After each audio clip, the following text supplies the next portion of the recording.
Once you do something, you never forget it, even if you don't remember.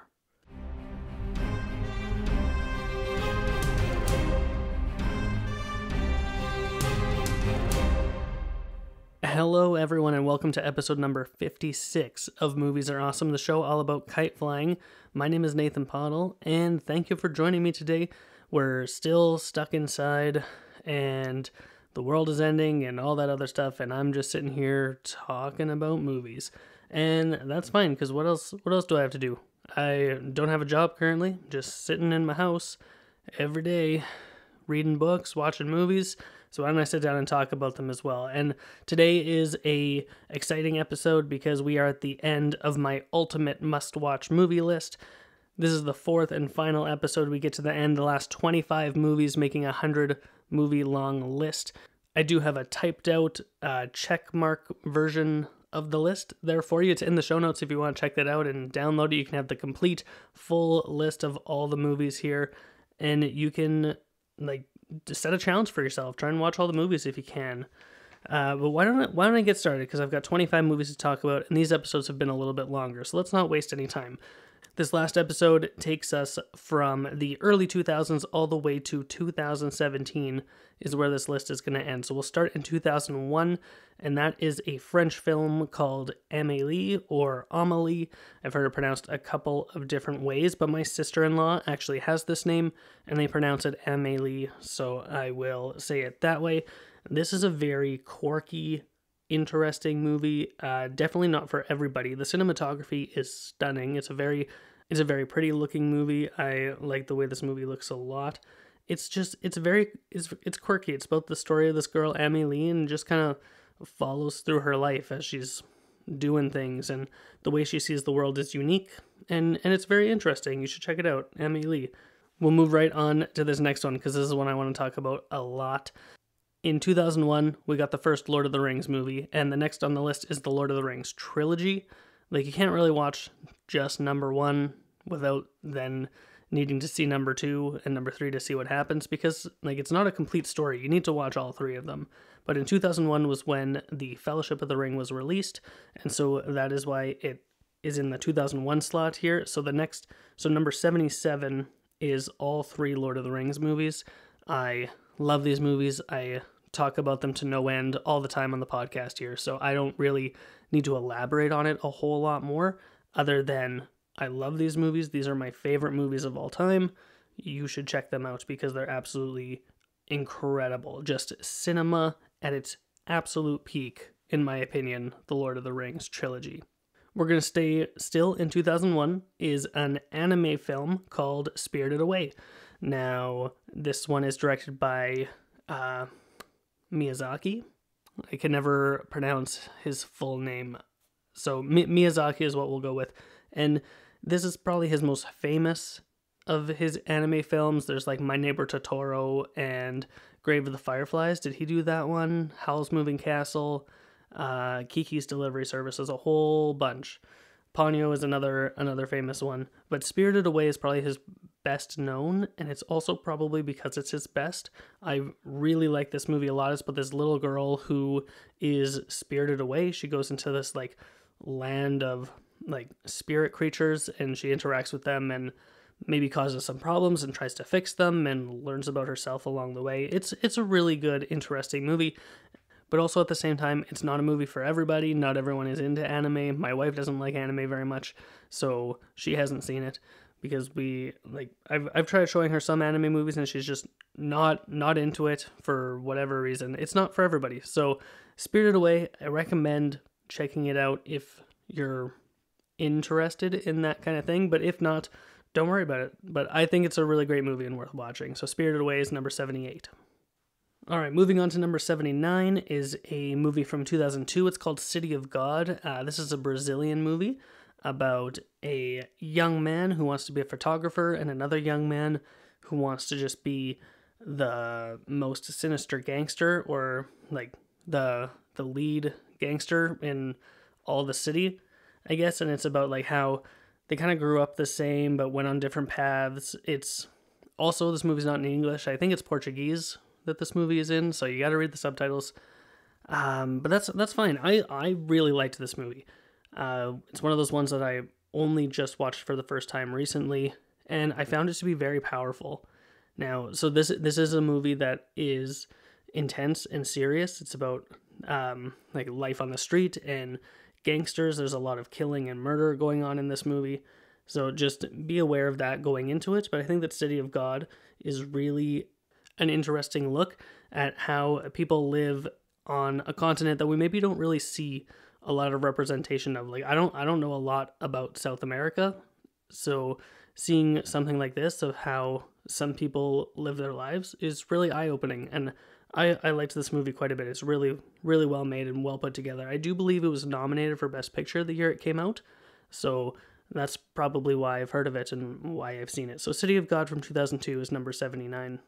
Next is number 80. It also came out in 2002. It's a movie called Gangs of New York. This is directed by Martin Scorsese, and this movie stars one of my favorite actors, not one of my favorites. My favorite actor of all time stars in this movie, and his name is Daniel Day-Lewis. Not Leonardo DiCaprio, although he is pretty good, but Daniel Day-Lewis is just a phenomenal actor, and every time he's in a movie, he just knocks it out of the park. He's so good. I just rewatched the movie Lincoln last week with my wife and my sister, and loved every minute that he was on screen, because Daniel Day-Lewis just becomes his characters, and he's so immersive in his acting that you can't help but look away. He's just so good at what he does.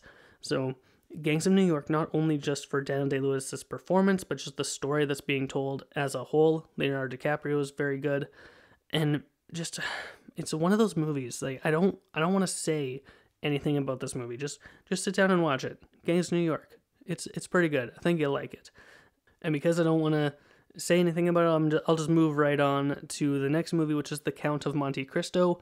This is a revenge story about a man who is betrayed and imprisoned, and he breaks out of prison in order to get his ultimate revenge. And his ultimate revenge is, it's so satisfying when things play out the way they should, and you really feel for the Count, whether he's a hero or an anti-hero or whatever you want to say about him. He's just, oh my goodness, this is such a compelling story. The Count of Monte Cristo is so good. I have not read the book. I should check it out though. I hear it's very good.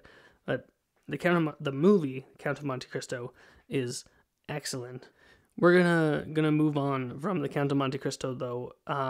This next movie, number 82 on the list, is not on the list because it's great, but it's on the list because it is famous for being so bad, and that is The Room. Now, if you may have heard of this movie, you may have not, but The Room is often regarded as one of the worst movies ever made, and a movie, The Disaster Artist, came out a couple of years ago about the making of this movie and how it kind of got cobbled together and just everything that went wrong. Like, this movie is so bad. And it's not even about anything. Just things happen, a string of scenes, one from the next to the next. There's like these awkward interactions. The acting is very bad. The writing is even worse. I can't begin to describe how awful The Room is. Like when I sat down to watch it, like I knew it was going to be bad, but my mind was not prepared for how horrible this movie is. It's just astronomically awful. It's written, directed, and starred by Tommy Wiseau, who is just a unique person. He's quite the character and an individual, but he's just, oh my goodness, I don't even want to say anything other than just like brace yourself for the worst thing you've ever seen, and that's what The Room is. I will give the warning though that there is some adult stuff going on in this movie, so don't watch it with the kids, or don't watch it at all if you don't want to watch a bad movie. But every now and then I feel you need to watch a bad movie, you know? Every now and then I'll feel like needing to watch something that's just of low quality. So every now and then I'll just throw in something that's not very good. The Room I've only seen once, so it's not one that I have in my collection that I can just throw in whenever I want. It's actually very hard to find a copy of this movie. You can buy it on Amazon. It's expensive though to buy this movie, so maybe try and get it from your library or somewhere like that. But there's ways to watch this movie. So The Room from 2003 is on the list just because it made its mark in Hollywood. So we'll move on though. Number 83 is a movie called Little Miss Sunshine, and this is just like a heartwarming movie. It's about this little girl who wants to be in a beauty pageant. The pageant is called Little Miss Sunshine, and their family goes on a road trip in order to get her into this competition. And it's a very quirky movie. Like it's really its own thing. This movie is, and I liked it a lot. The performance of the little girl, I don't remember her name, but it's very good. She's very funny. And as funny as this movie is, it is also really emotional and deep. Like, it talks about things that are really that hit home for a lot of people, I think. And some of the themes that get brushed on, even though there's tons of good humor in this movie, it takes the time to also be serious and talk about things that matter. So Little Miss Sunshine, I think, is a fantastic film from 2006 that I think you should check out. But I don't think it's as fantastic as my next movie, which is also from 2006. I do believe this is the first, but not the last time that Christopher Nolan makes his way onto this list, and that is The Prestige. Oh my goodness, I love The Prestige. This movie is about two magicians who are pitted against each other, and they are rivals and trying to outdo each other with who can do the better magic tricks. In the 1800s, I think this takes place in. It's just kind of on the verge of electricity being invented and things like that. So like Thomas Edison and stuff exist in this world, and I love this movie. I think it might be my favorite Christopher Nolan movie. Is between that or another one that I'm going to talk about a little bit later. But The Prestige is so good, and what I love about it is that it's a non-linear story where it like bounces from present to past to middle all around the place, and you're putting the pieces together of like what happens in what order, and then you get to the end and your mind is just blown. I don't want to say anything that happens in this movie. I think it's absolutely brilliant. I love this movie. Everything from the aesthetic of how this movie looks and how it feels to the performances. Hugh Jackman is in this movie, as is Christian Bale, Scarlett Johansson, Michael Caine. It's a dynamite cast. It's a fantastic story. It's an excellent film, and so you should watch The Prestige if you have not seen it, from 2006. We'll move on to number 85. Number 85 is a movie that won Best Picture in 2007. It's called No Country for Old Men. And this is another one of those movies that's definitely not for everybody. I don't think everyone is going to really gravitate towards it or really enjoy this movie. It's about a man who like comes across this drug trade that went wrong and finds a big case of money and decides to take it. And then this assassin who is also supposed to go collect this money is now hunting him down, and he has to evade this assassin. And I find this movie to be very engaging. A lot of people might find it to be very slow-paced, and not a lot might happen. I love this movie. I think it's just wonderful. It's another one of those ones where I don't want to say a lot of what happens, just because I want you to enjoy and experience this film all on your own. Also, even though this movie did win Best Picture the year it came out, I actually don't think it deserved Best Picture. The movie I'm going to talk about next, I think, should have won the year it came out, and that's going to be There Will Be Blood.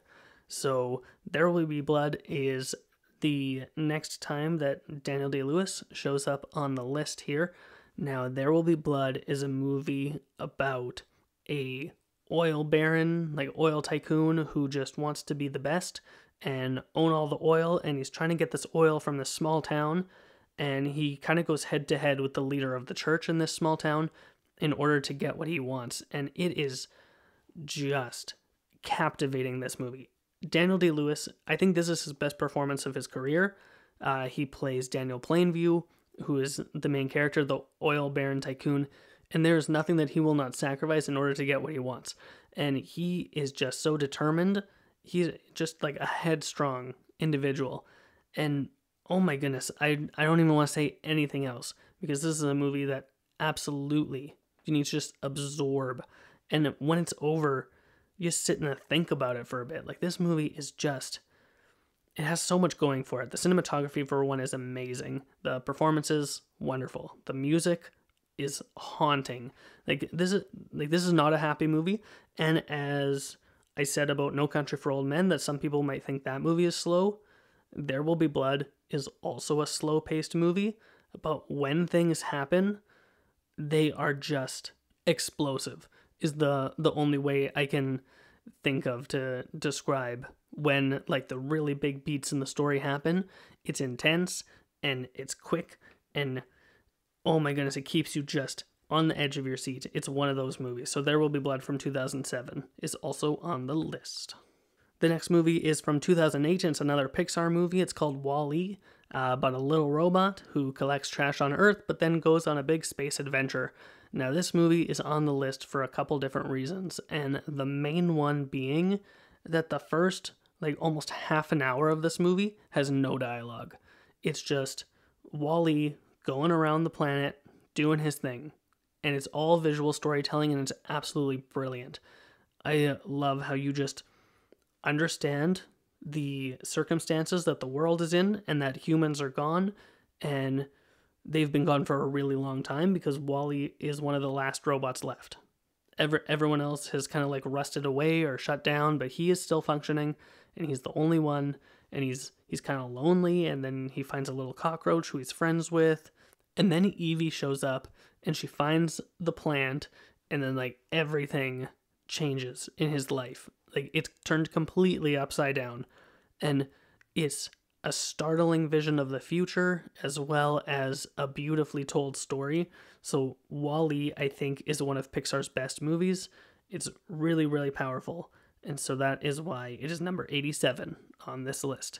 We'll move on to number 88, though. We're into the year 2010. This is another Christopher Nolan appearance on the list, and that is, of course, Inception. Now, Inception is one of those movies that just twists your brain into a pretzel. I don't want to say anything about this movie other than it's about going into people's dreams and, like, pulling a heist inside their dreams. Like, you're taking things from their brain in order to, like, get information from them. And that's what Inception is about, except instead of trying to take information out of someone, they're trying to plant an idea into someone's head instead, which is said to be impossible, and they're trying to do it in this movie. This movie is so well thought out and so well constructed that I have a hard time saying anything bad about this movie other than its runtime is quite long. But what do you cut out? And the lengths that Christopher Nolan and his team went through to get the visual effects to be in camera mostly, especially the sequence where Joseph Gordon-Levitt is fighting in the hallway.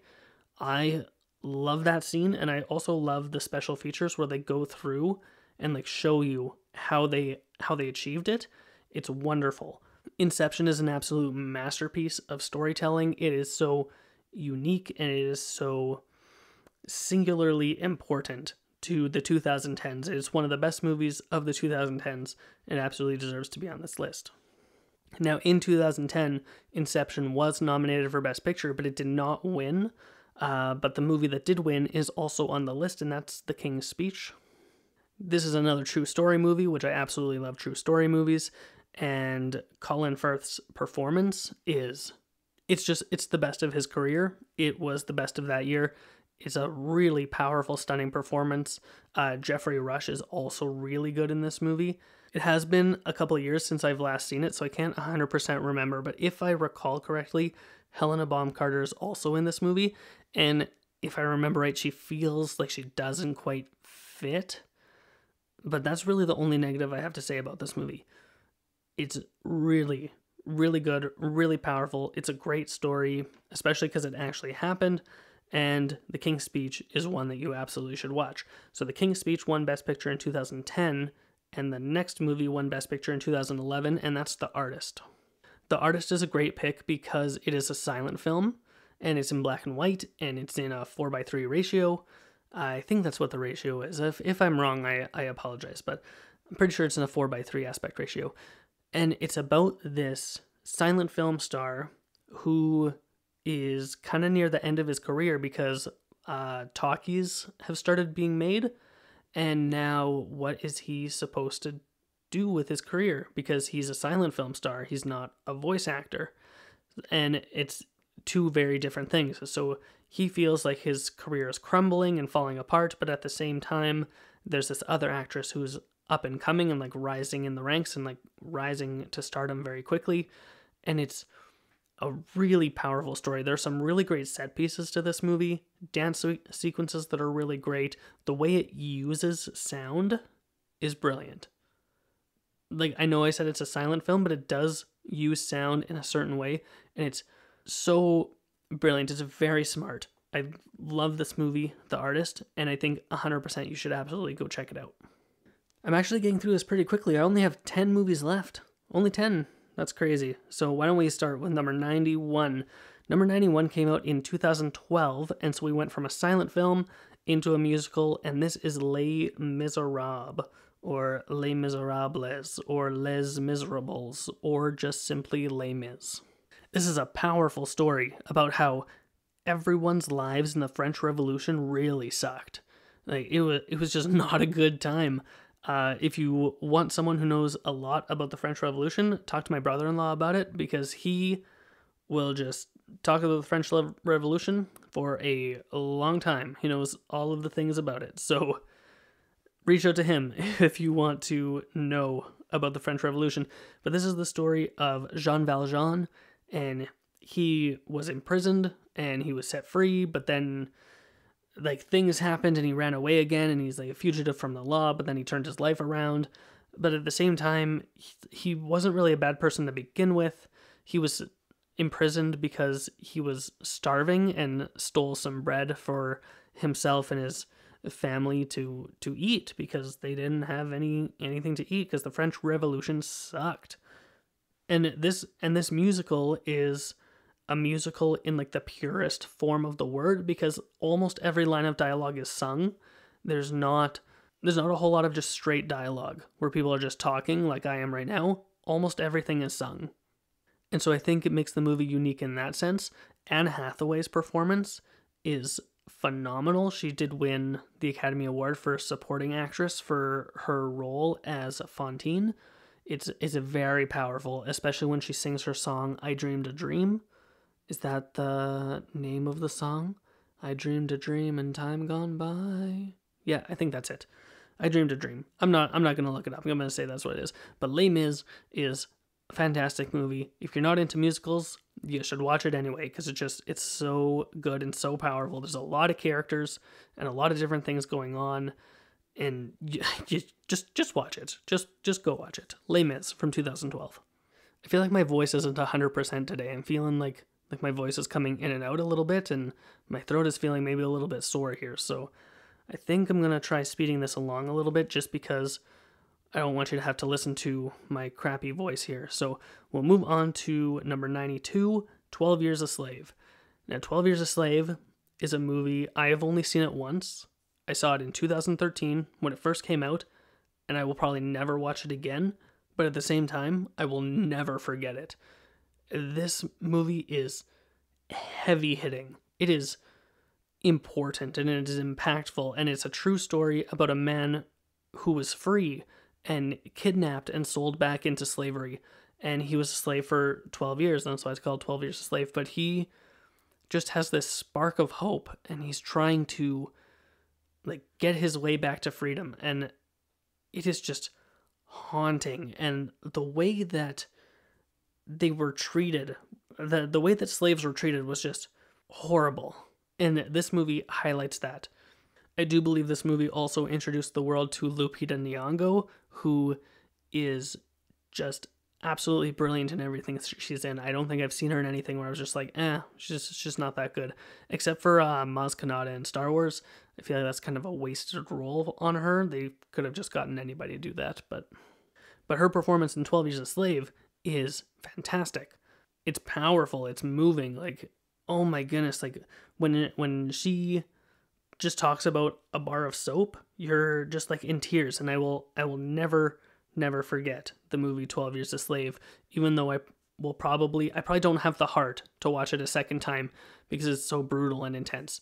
So just know that going in, that 12 Years a Slave is a very serious movie.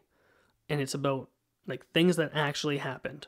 So just know that going in. We're going to move on though to number 93, the Best Picture winner from 2014, and that is Birdman. Birdman is directed by Alejandro Inarritu, and this movie is filmed to look like it is all one continuous take. Now, I really like when movies do things like this. Most recently, we had the movie 1917 that did this technique, and it was wonderful. Birdman does it for different reasons, but it is an excellent, excellent film. It's about a aged actor who was famous for playing a superhero character back in the day, and he is trying to restart his career by writing, producing, and starring in his own stage play. And just like how badly he wants this, and like he's putting everything on the line in order to get this play up and running. This movie has a phenomenal cast. Michael Keaton, Edward Norton, Emma Stone, Naomi Watts. Why am I blanking on names here? But the cast of this movie is fantastic, and they all deliver wonderful, fantastic performances. It was like a huge ensemble cast. That's the word I'm looking for. Birdman is a crazy ensemble. I will say though, this movie is a little bit like artistic. Like it's kind of a arty movie. So like things may happen and you'll just be like, what does that mean? Everything has a meaning and everything is very symbolic in this movie. So just understand that going in, that it's not a movie that's 100% literal. It's very metaphorical in that sense. So Birdman from 2014. We'll move on to another 2014 film, which is wonderful. I've talked about it on the podcast before, and that is The Grand Budapest Hotel. This is a movie that's like a story within a story within a story, and I just love this movie. It's so quirky and fun, and just the way everything looks is unique, the way the performances are portrayed are unique, the way it's written is unique. I think this is Wes Anderson's best film of the ones that I've seen. I haven't seen all of them. But recently, my wife and I rewatched this movie. We introduced my younger sister to it, and she absolutely loved it. It's just delightful. That's all I have to say. The Grand Budapest Hotel is delightful, and you should watch it. From 2014. The next one, 95 on the list, is also from 2014, and is a movie called Whiplash. And this is the kind of directorial debut for Damien Chazelle, who, just like every movie he puts out, is fantastic. He has one more appearance on this list, a couple movies later. But Whiplash, I think, is my favorite of his movies, and it's just a gut punch. Like I said, 12 Years a Slave was hard hitting, and it is. But Whiplash is hard hitting in a different way. Like it's very in your face about everything. And it's a story about a young man who wants to be the best jazz drummer and the abusive relationship that he has between him and his teacher, his instructor, to be the best at being a drummer. And the teacher is played by J.K. Simmons, who won the Academy Award. Very deservedly so. Like, it is such a good performance. Again, this is another one where I don't want to say too much of what happens, because just like sit down and watch the movie for yourself. This movie does have very strong language, so if like swearing and cussing is something that's going to hold you from enjoying the film, probably don't watch it, or maybe don't watch it around the kids, because some of the stuff that's said is pretty spicy. So just know that going in, that Whiplash is a very intense movie and just emotionally drained. Like I was exhausted after my first time watching it. So just know that going in. But it's a wonderful film, and you should check it out. Whiplash. Only 5 movies left, so why don't we just keep on going. Number 96 is from 2016, and that's The Hunt for the Wilder People. This is directed by Taika Waititi, who is very famous right now. He did Jojo Rabbit, Thor Ragnarok. What We Do in the Shadows is also really good. But Hunt for the Wilder People, I think, is a really good introduction to his movies and how he sees the world, and what he has to say as a director, I think comes out really predominantly in Hunt for the Wilder People. It stars Sam Neill, who is famous for being in Jurassic Park, and it stars himself as well. He only shows up as a quick cameo though, so he's not a big part of the movie, but it's about this older couple who not adopt, but they get a foster child, and it's about the old man and the foster child and their relationship and how they accept each other and how they interact with each other, and then they decide to just like go off and live in the woods. And it's about like how they're surviving in the woods, but at the same time, because they just left, they think that they're missing. So like people are on the hunt for them. They're on the hunt for the wilder people. It's just really quirky and really funny. And I've said that word quirky a lot today. I think I like that kind of movie, you know? I like a movie that is unique unto itself and just has interesting things to say, and it's not just the same thing over and over again. I like movies that are unique, movies that are original, movies that are quirky, and Hunt for the Wilder People certainly fits that description. So you should absolutely check that out. Like Taika Waititi, he's a great director. He's from New Zealand, and this movie also takes place in New Zealand, so you get to listen to those wonderful accents the whole movie. And like, what more do you want? It's wonderful. Check it out. Number 97 on the list, also from 2016, it is La La Land, also directed by Damien Chazelle. It's a musical about a young piano player and a young actress, and about how they help each other achieve their dreams. And it's a beautiful story. Now, this movie almost won Best Picture at the Academy Awards. There was that blunder where they announced La La Land, but it didn't actually win. I think it should have won, even though Moonlight is great. It's not as good as La La Land. This is another one here. I don't want to say too much about this movie. I do want to say though, this movie is just razor focused on the two main characters. Like, there are some side characters, but for the most part, it is just Ryan Gosling and Emma Stone, and like just them the whole movie pretty much. And it's about how they love each other and how they interact, and the songs that they sing are really great. I love the soundtrack for this movie. And it's just, it's wonderful. And maybe because it's about like the film industry and Los Angeles and Hollywood, and maybe that helps me like it more. But even if that's not a reason why you'd want to watch movies about people who want to be in movies, it's still just a really great story with wonderful performances. And the dance sequences are great and the songs are great. Just check it out. La La Land from 2016. Only 3 movies left, so let's just keep the ball rolling. Number 98 is another anime film. It's from 2016 and it's called Your Name.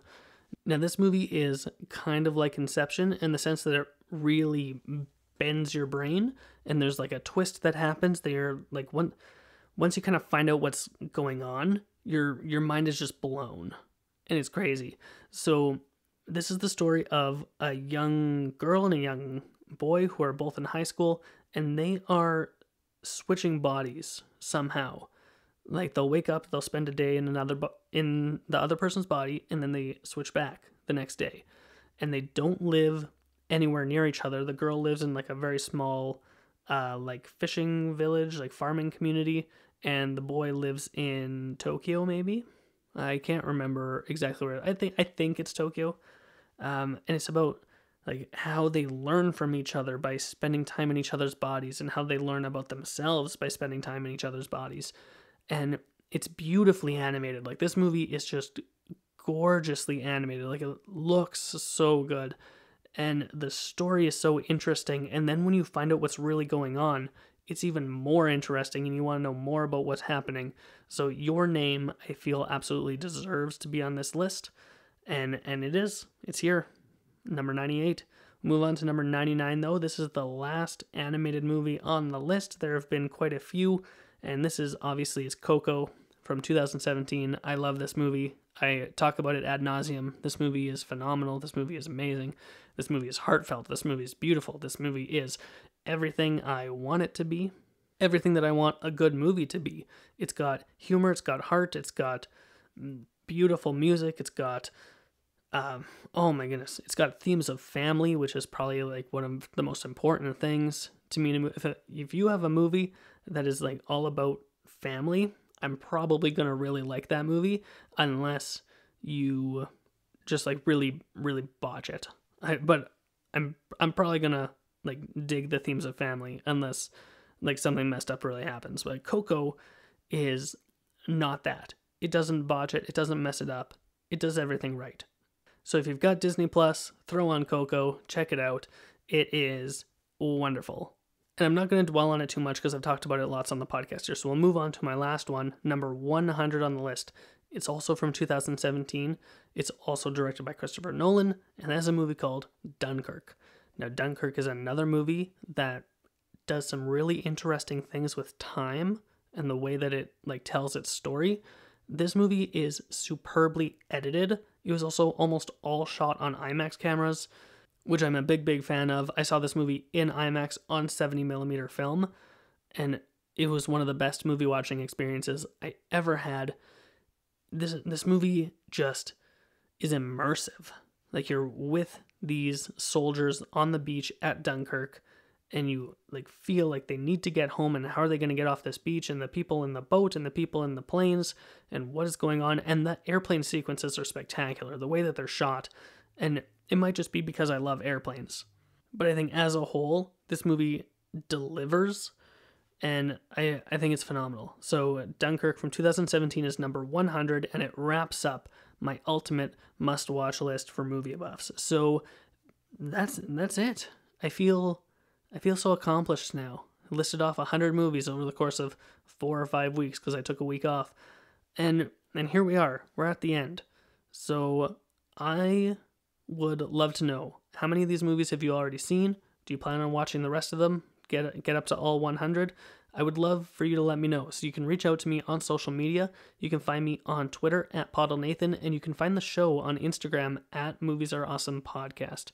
If you haven't done so already and you like the show, you can feel free to subscribe to it. You can find it on iTunes, Google Play, Spotify, and a whole bunch of other places. Thank you so much for listening to today's episode. It means a lot to me that you stuck around for all of these, just me talking about movie after movie after movie. It may have seemed like I was just droning on and on and on, but I really enjoyed doing it. I have no idea what I'm going to talk about next week. There's no new movies to talk about. I'll think of a topic, though. If you have a topic in mind, though, you can feel free to reach out to me and let me know something I can talk about on the show, and that would be really cool. I'm gonna wrap up here, though, so thanks again for listening to today's episode. I hope that you guys are staying inside and hope that you're all staying safe, and if you have nothing else to do, go watch more movies.